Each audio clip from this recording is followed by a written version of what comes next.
Ugh, are we there yet?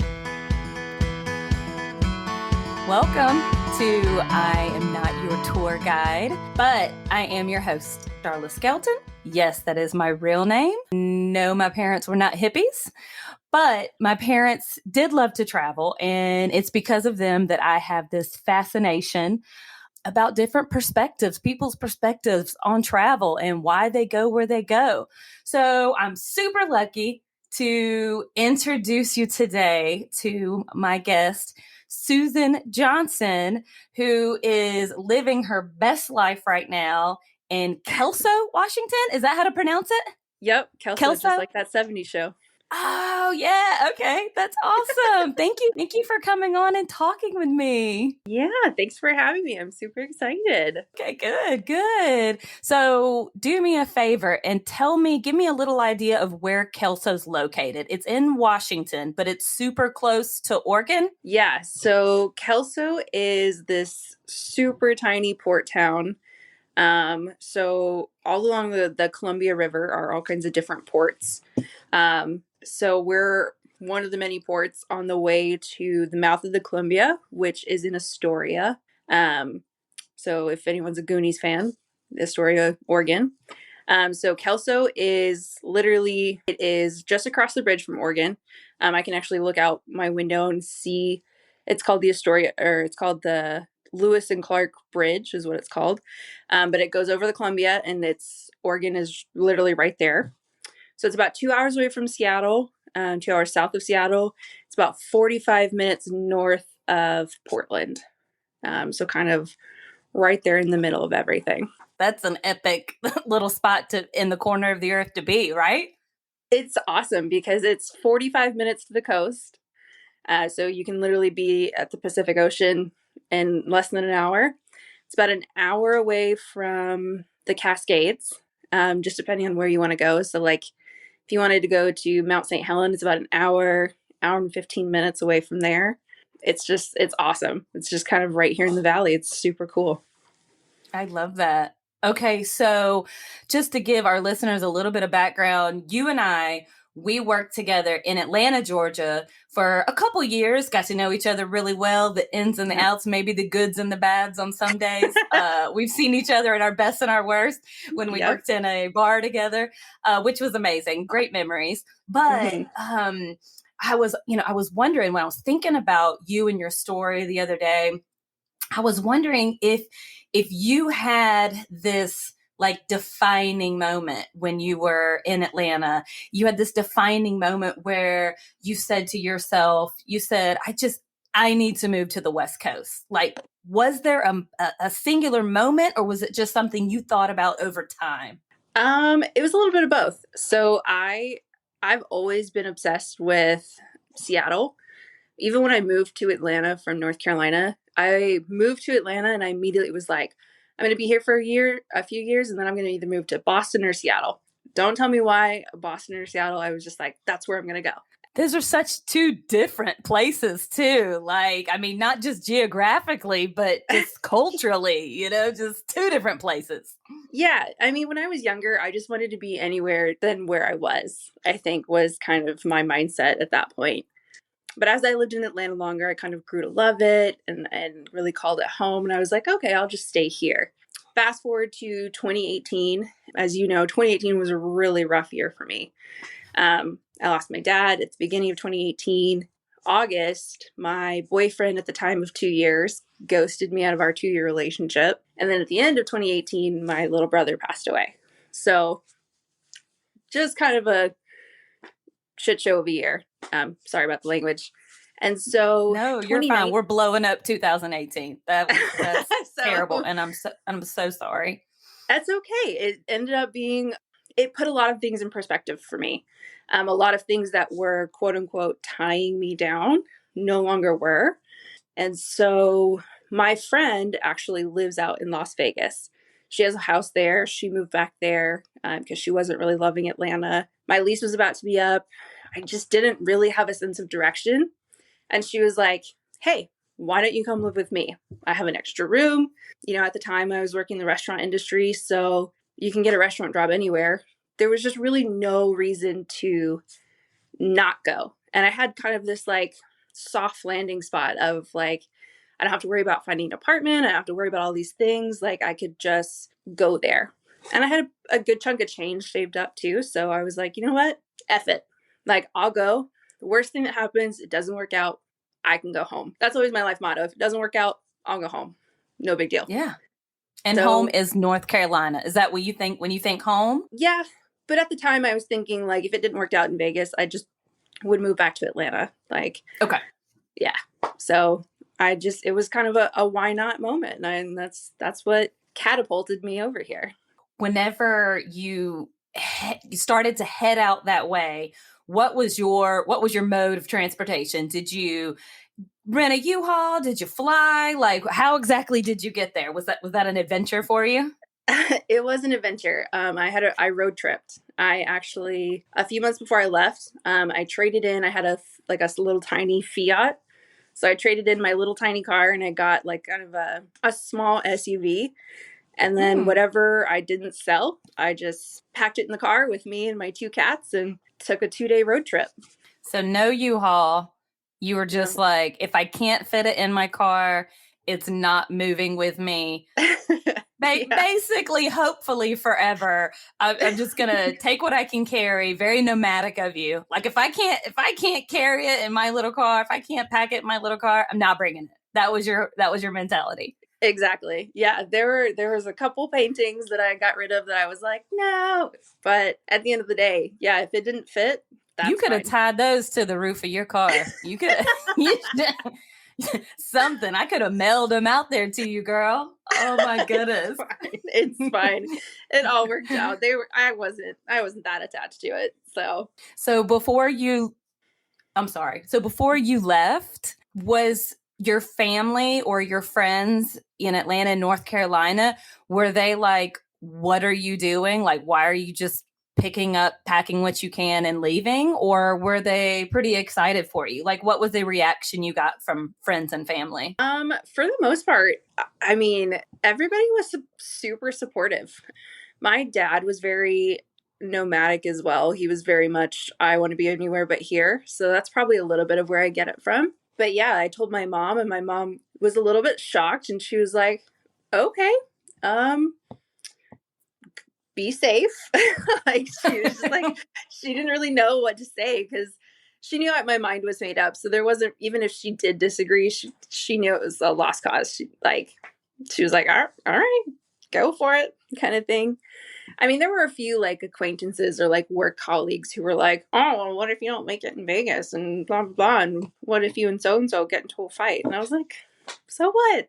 Like, I'll figure it out, you know? I was trying not to let people psych me out of it, I guess, is what I'm trying to say.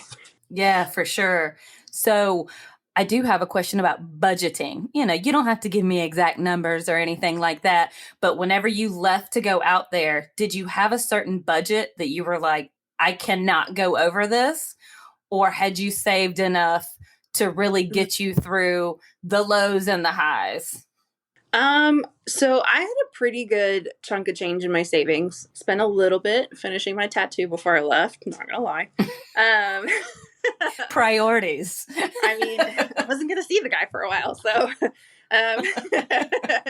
But yeah, no, I think I had a little over $3,000 saved, so I knew that between living with my friend and just I have pretty minimal bills. Like I really at the time only had my one credit card, my cell phone, my car payment, my insurance. Like pretty minimal as far as living expenses go. So I was able to take about, I think probably took me almost a month to find a job out there. And I was able to be pretty comfortable on that. And then for the road trip out there, I didn't really budget.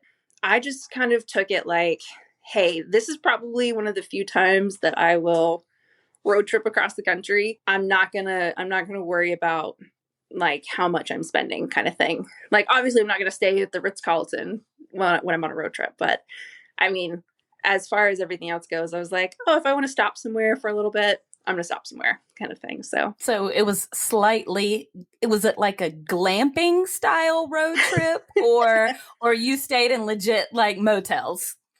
So I did it in 2 days, which I don't recommend. It was 13 and a half hours one day, and it was like 15 hours another day. Definitely break it up into like 3 or 4 days. But I only stayed in one hotel, and I actually didn't even plan it before I left. I knew that I was going to stop in a certain city, but I was probably, let's see, I was probably about a good 7 hours, 8 hours into my road trip. And then I was like, oh crap, where am I sleeping tonight?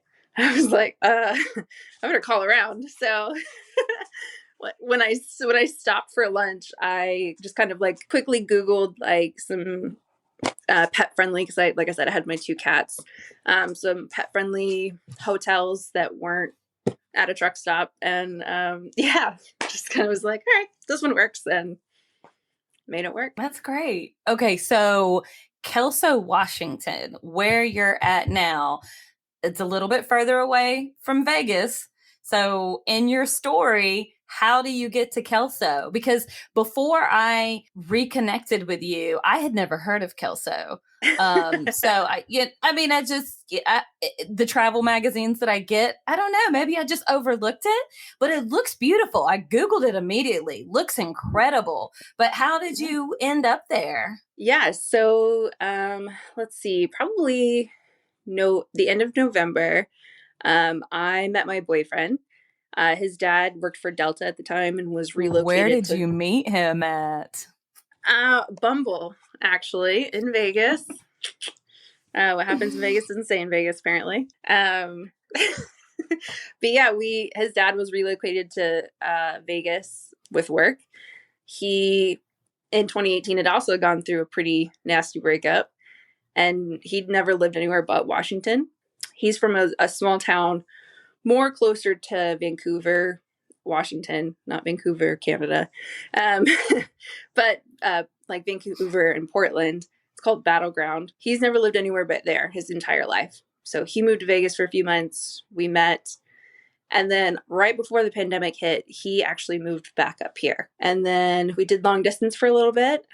The pandemic hit, and Vegas died. It was probably the worst place to be because everybody went out of a job. Everybody. And so he was like, hey, do you want to move up here? And we kind of just took a chance on each other. And I made the second half of the road trip up this way. So he he lived in Vegas for just a very short amount of time. You met in Bumble. Okay, so you met on Bumble. So I got that part.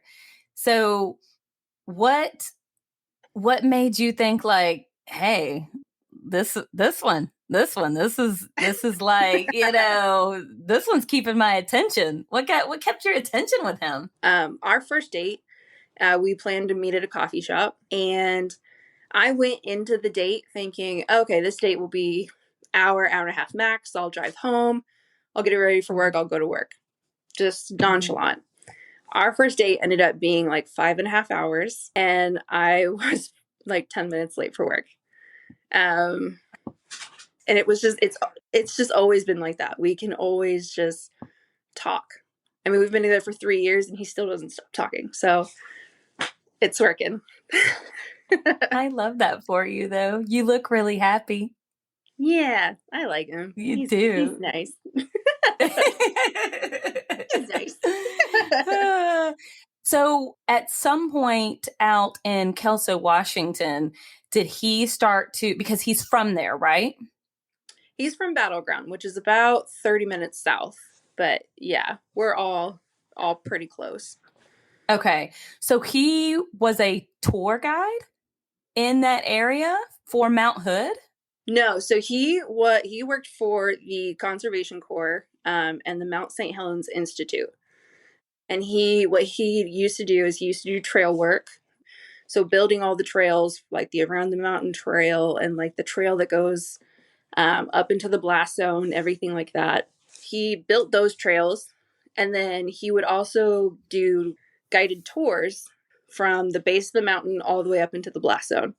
And everybody from your standard first time mountain hiking tourist to scientists going in to do research on the mountain. So just anybody and everybody, you would take them up. That sounds incredible, actually. So, do y'all have any plans coming up in your future of doing any more road trips? Yeah. So we are planning a road trip up into Canada. We Because we live so close to the Canadian border, it's 4 hours, 4.5 hours from where we are. So going up to Vancouver, BC would be really, really fun. And then we also are going to maybe, I don't know, for my birthday this year. We were trying to do it last year, but it just kind of didn't work out. We are going to do a road trip from here to Vancouver, BC, and then from Vancouver, BC over to Banff, and then do like the, I think it's like Glacier Parkway or Iceland Parkway. I don't know, but going into like Banff and Jasper, like Lake Louise, all along there, and then kind of make the loop back down. It's just like one really big loop. So it's going to be about 27 hours of driving, I think, is total time, but it'll be really fun. We're pretty excited. 27 hours one way or round trip? Round trip. It's like from here to Vancouver is probably about 5 hours. From Vancouver to Banff is like 6 hours. And then from Banff, the loop down is like 11 hours, I think. So maybe it's like 24, 23 hours. But that's a pretty solid road trip. Yeah. And there's going to be like lots of camping and stuff in between too. So it's going to be all really fun. Pretty exciting. I love that. So I do have a question. So you seem pretty comfortable out there now. Mm-hmm. And did you have any fears about moving from Vegas to Washington? I honestly was probably a little bit more nervous moving to here than I was to Vegas. Yeah. Just mainly because like in Vegas, I knew Stephanie, and I was independent. Like if it wasn't going to work out, it wasn't a big deal. I don't know how to explain that, but it felt more independent versus moving here. I was moving with a spouse, and like there was a whole lot more emotion involved. There was a whole lot more I felt like writing on it here. And then not only that, but I really didn't know anybody here. Like I knew a couple people in Vegas aside from her, so that one wasn't as scary. But moving here, I really didn't know anybody. Like it's just me and him. That's it. So that part was a little nerve-wracking. And I moved up here in 2020, so it was still the middle of the pandemic. Like you couldn't go to bars and go meet people, and we didn't really want to go meet up with his friends because of everything. So it was tough. It was a little isolating at first. Were there moments where you were lonely and wanted to come back home? Oh, yeah. Yeah. I mean, we came back home. We flew home this past August, and I wasn't expecting it to be as emotional as it was. Like as soon as we landed in Atlanta, I immediately was like kind of homesick. Like I was like, oh, wow, I miss everybody kind of thing. And I didn't feel like I had enough time while we were there. Is it your plan to stay on the West Coast? Or do y'all have plans to maybe travel to Boston one day? Live in your other favorite place? I don't think I'll ever live in Boston. The more I think about it, I'm not as attached to it as I was when I was younger. I think that one was just kind of like a fun romantic idea. I don't know. Right. Like whenever I was a kid, I wanted to be a marine biologist. Like that was my thing, It's like just the,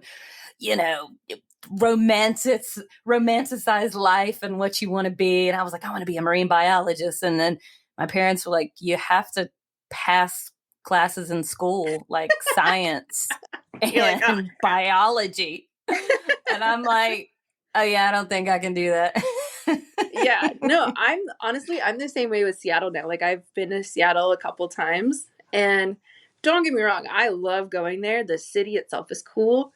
But after spending like a couple hours there, I'm like, man, I don't know if I could live here. Like, I don't know. Seattle just doesn't have the same vibe Atlanta does. I feel like when I moved to Atlanta, I could feel kind of like, I don't know, Atlanta just feels so alive. Like it's very diverse, it's very cultural. Like there's just kind of like this like fun, almost like soul to the city.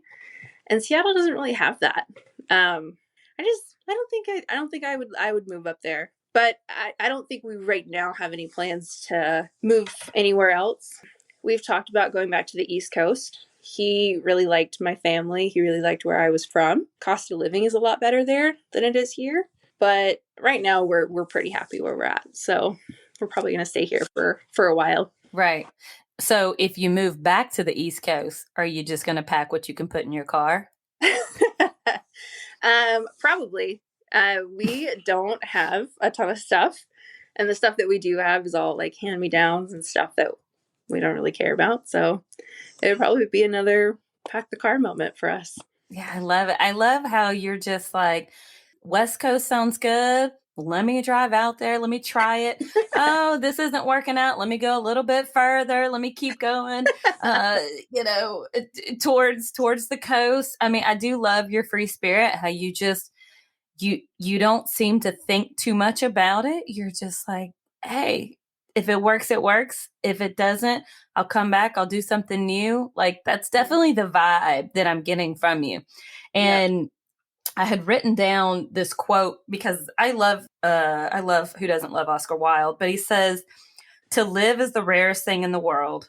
Most people exist. That is all. So I wrote that down because I wanted to ask you, do you feel like right now, like that you're actually just living it? Like, do you feel good about your travel experiences and what you're doing and your plans for travel? Yeah. I mean, when I think about what I want to do or what I'm doing right now, I always think about how am I going to tell my nieces and nephews in 15 years? How am I going to tell if I have children? How am I going to tell them about my life, you know? And I always want it to be kind of this mindset of I did it and this is what happened. And kind of be that guidance of if it worked, here's some tips. If it didn't work, here's also some tips. And I don't want to say, and there's nothing wrong with these people who are like, I've lived here my whole life. I've never been anywhere else. If that's what makes you happy, please do that. But I personally don't want to be that person who didn't go anywhere, who didn't at least experience living somewhere different than what I know. And living in the desert is completely different than living in the mountains of North Carolina. And living in the mountains of North Carolina is totally different than living in the Pacific Northwest. And I want to look back and like tell the stories of what I did and just be proud that I did it, regardless of whatever the outcome was. I just want to have that story and just be proud. So I think that's the defining thing for me personally. I definitely love that. And I feel like I talk to a lot of people and a lot of travelers that look down on people who decide to stay in one place, who decide to really travel's not their thing. And I don't know why that bothers me because, I love travel and it makes me so happy to talk about. But at the same time, if you love living in North Carolina and hiking in the Appalachian Mountains and being around your family and you just Mm-hmm. love where you're at and you're truly happy. Like I think people can be truly happy and stay in the same place. Mm-hmm. So I love doing this. Like whenever I was bartending full time, I love asking people like, would you rather stuff like that, stuff to get them going. So I have a couple quick fire questions for you just for Bring fun, it. Bring just it. for my own personal amusement. Okay, here we go. Camping or glamping? Camping or glamping? Camping. Backpack or rolling luggage? Rolling luggage. Ooh. When you go to a restaurant, do you and your man go sit at the bar or do y'all get a table? Bar. You're my people. Okay, would you rather hike in extreme heat? So let me just put it let me put it in perspective for you. Atlanta, Georgia, Appalachian Trail in July. Okay. Would you rather hike in extreme heat or, Sahara Desert, whatever?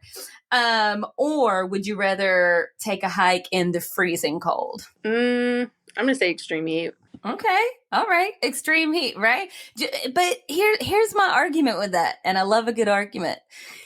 And I hear people say this all the time, but like if it's extremely hot, like you can only take off so much, right? But if it's True. cold, can't you just like keep layering, keep adding stuff on, a hat and then some gloves and then or you're just no, you're a heat person.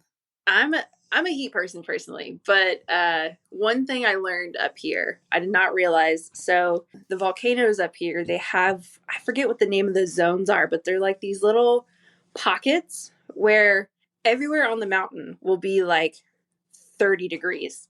But there's like this weird, like little atmospheric pocket where it's like 70 randomly. And so it's pretty common to see hikers who are like 9,000 feet up in the air, stripped down to, like shorts and stuff, or people on Mount Hood who are skiing and they're skiing in bikinis because in this little pocket, it's super warm, but everywhere else it's super cold and there's, feet of snow. So that's crazy to me up That's here. super interesting. Yeah. And then I learned too up here. So Kyle, who's my boyfriend, was saying that when you go up Mount St. Helens, the best time to go is like early spring because a lot of the super deep snow is melting off, but you've got the nice base layer. And so it's easier to climb up because you're not climbing on all just like rock and everything. And then when you go down, you just glissade down. So you just literally sit on your butt and just slide thousands and thousands of feet all the way down. And it is so much easier on your knees. That to me is just crazy. It's just crazy. That's awesome. Oh, I love that. Have you done it yet? No, not yet. We're this spring. I'm super excited. That sounds exciting. Oh, I love it. I love it. Oh, I have one more. Would you rather, or which one? Quick Okay. fire question. The last one is would you rather fight off a bear or fight off a mountain lion? Mountain lion. Girl, me too. A bear? Oh my God. Let me tell you what I love about a bear. I love that you know where you stand with a bear. You just know, like, I mean, out here we have some black bears I wouldn't think twice about, but I'm talking like grizzly polar bear action. Oh my No, goodness. They absolutely don't not. play. They will rip you to shreds. And I'm not saying we have a great chance with a mountain lion either, but we have a better chance than Right. than with And a bear. but like grizzly bears, you can't even climb a tree. Those things are just like, oh, we're going up. Great. You're like Yeah. there's no getting away. It's terrifying. Absolutely Yeah, not. you're gonna swim in a river. Oh, guess what? I can swim. Oh, you're gonna run. Guess what? I can run. Like, Yeah. yeah, No. No thanks. 10 out of 10 yeah. don't recommend.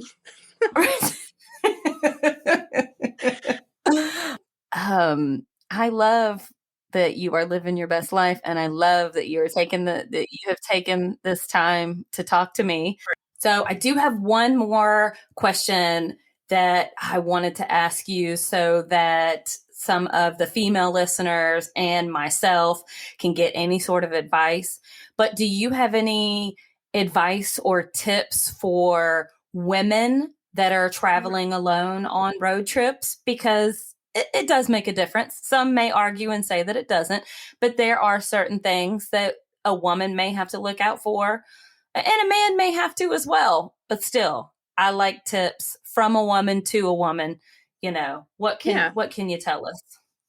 Yeah. So for me, I just remember when everyone was telling me that, like, whenever I said, "Oh yeah, I'm traveling, blah blah blah," I got so many conflicting things, and it was almost like I was never scared. I always had this game plan in my head. I was never worried about it.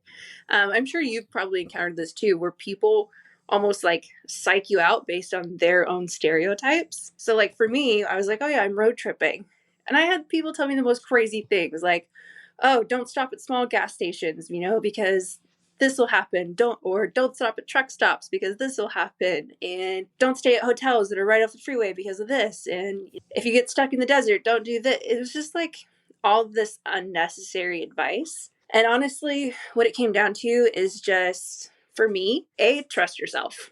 um, you and only you know your judgment, and if the situation doesn't feel right, trust that instinct and be safe. But don't let outside stereotypes ruin the fun of the trip. I didn't think about where I was going to stop for gas. I didn't think about where I was staying. I just did my research. I stayed in lit areas. I went to a hotel who had a pretty good safety rating, pretty good reviews, that kind of thing. I just basics. So my advice is always don't let outside voices psych you out.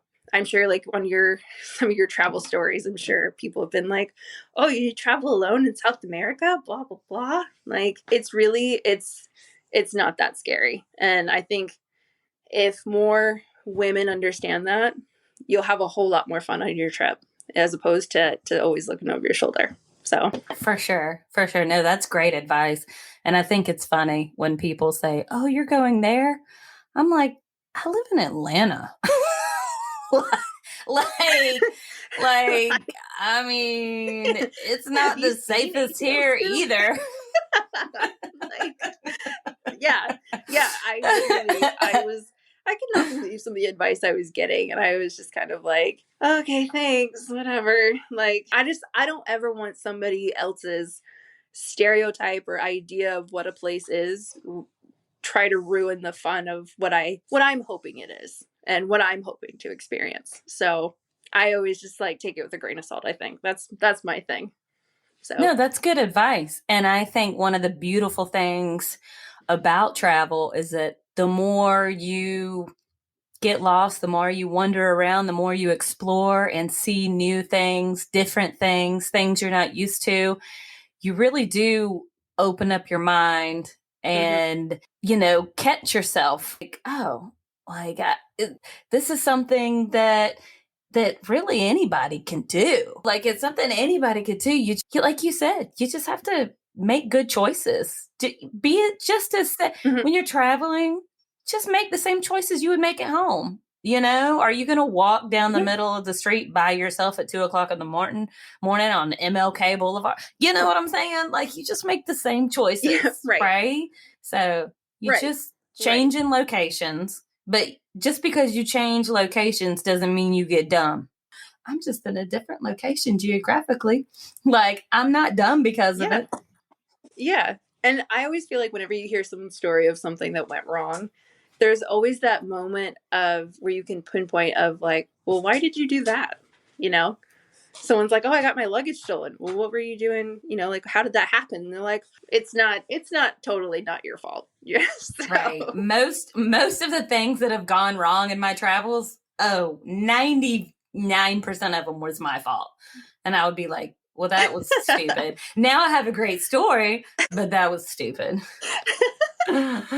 your Bolivia story is still by far my favorite Oh travel story of yours. God. Yeah, that's a story for another day, but that is a good one. I still have the headband that you brought me back from That's a there. good headband. Yeah. Oh, I love it. I love it.